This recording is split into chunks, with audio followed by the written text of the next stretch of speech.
Paano magpalit ng handle ng bag? Ganito lang kadali. Meron tayong bag. Ayan, ang aking bag. Binigay lang to sa akin pero okay pa naman yung body niya. Yung nasira, yung handle lang, ang magkabilaan na handle. Ayan. Tinanggal ko na, tapos bibili ako umorder ako sa Shopee ng handle ng bag. Bubuksan na natin ang handle ng bag.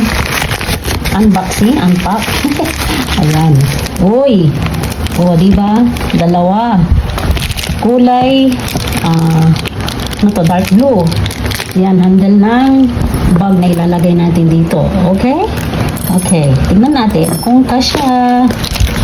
So, sa halagang 670. 670. Ayan. Saan ba yung price? 676. Diba? Ayan. Charan! Oh, yung ganda ng strap na to Bag strap. Tapos, ayan, may hook. Nalagay na lang natin dito sa ating bag. Ayan. Connect. Connect. Ayan. O, diba? Tapos, itong isa, kabilaan. Lagyan na rin natin. Ayan, Ganun lang kasimple. Ayan. Nakakunik na. Diba? May shoulder bag na tayo. Diba? Ayan. Shoulder bag. And then, isa pa. Ang kabila naman. Dalawa ito. Bali 300 ang isa. So, yan. Movable naman siya. Yung clip. Ayan. Clip natin. Ayan. Kita nyo? Ayan. Ayan. Pasok lang natin dyan. Tapos, itong kabila naman. Diba?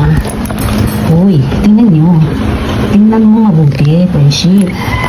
So, nakatipid pa tayo kasi bibili ng bagong bag. Ang bagong bag ay mahal. Libo-libo ang presyo ng bag. Diba? Tingnan nyo, press frame. Ganda, diba? Ganda. Yan. Di may bag na tayo. Sosyal. Diba? Ganda. Ayan. Thank you for watching. Bye-bye.